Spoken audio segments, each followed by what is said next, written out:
അവൻ ഒബീറ്റയുടെ പദ്ധതികൾ അറിയാം. അവർക്കിടയിലുള്ള ബന്ധം എന്താണ്? നിങ്ങളെ ബാത്റൂമിൽ പോകാൻ സഹായിക്കണോ? അങ്ങനെ ചെയ്താൽ നന്നായിരിക്കും. ആ കണ്ണുകൾ ഈ കിളവനൊരു ഉച്ചയാണോ? നിങ്ങൾ പറഞ്ഞത് മരണത്തിന്റെ ജീവിതത്തിന്റെ ഇടയ്ക്കെന്നല്ലേ? എനിക്ക് ഇരുട്ട് കാരണമൊന്നും കാണാൻ പറ്റുന്നില്ല. അത് മാത്രമല്ല അപ്പൂപ്പ, ഈ ലോകത്ത് നിങ്ങളാരാ? അതല്ല, നിങ്ങൾ ഈ ആളുകളെ സ്വർഗത്തിലേക്കും നരകത്തിലേക്കും ഒക്കെ അയക്കുന്ന ആളാണോ? വേണ്ട, എനിക്കിപ്പം മരിക്കണ്ട.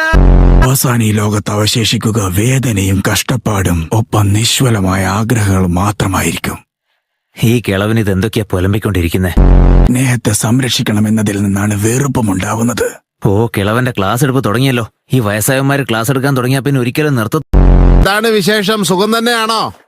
ഒട്ടും സുഖമില്ല. ഒന്നും ഭക്ഷണം കഴിക്കേണ്ട ആവശ്യമേ ഇല്ലല്ലോ. ആ ചെലവ് മിച്ചം. പിന്നെ ബാത്റൂമിൽ പോകണ്ട. എങ്ങനെ നോക്കിയാലും ഇവിടെ ലാഭം തന്നെയല്ലേ? ഞാൻ നിങ്ങളെ പോലെ ഒരുവനാണെന്ന് നിങ്ങൾ കണക്കാക്കരുത്. അതുകൊണ്ട് മുഴുവനായിട്ടും എന്നെ നിങ്ങളുടെ കൂട്ടത്തിൽ കൂട്ടണ്ട. സത്യം പറഞ്ഞ ഈ ഉപകാരങ്ങൾക്കൊക്കെ നീ ഞങ്ങളോട് കടപ്പെട്ടിരിക്കണം. ശരിക്കും ഞങ്ങളെ നിന്റെ കൂട്ടത്തിലാണ് കൂട്ടാൻ പറ്റാത്തത്.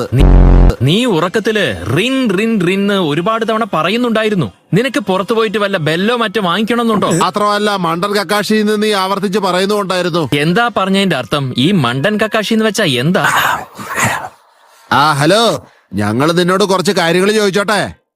പ്രകൃതിയുടെ വിളി, അതായത് ഈ ബാത്റൂമിൽ പോകാൻ തോന്നുക എന്നുള്ളത് എങ്ങനെയുള്ള ഫീലിംഗാ? ശരി, ഞങ്ങൾ നിന്നോട് റിന്നിനെ പറ്റി മണ്ടൻ കക്കാശിയെ പറ്റി പിന്നീട് ചോദിച്ചോളാം. എടോ, ചുഴലി പോലെ മുഖമുള്ളവനെ, ഞാനൊന്നും ബാത്റൂമിൽ പോവാറില്ലെങ്കിലും തന്നെയൊക്കെ ശരിക്കും കാണാൻ അതുപോലെ തന്നെയാ ഇരിക്കുന്നേ. അല്ല, അതിരിക്കട്ടെ, ഇവിടെ ഉണ്ടായിരുന്ന ബാക്കി വെള്ളക്കാരൊക്കെ എവിടെ? വല്ലാത്തൊരു സ്ഥലത്ത് തന്നെയാണല്ലോ ഈശ്വര ഞാൻ വന്ന് പെട്ടത്. പോരാത്തതിന് യവന്മാരുടെ ഒക്കെ മണ്ടത്തരവും ഞാൻ സഹിക്കണം. താങ്കൾക്ക് ഞാൻ പറഞ്ഞത് ബുദ്ധിമുട്ടായെങ്കിൽ ക്ഷമിക്കണം.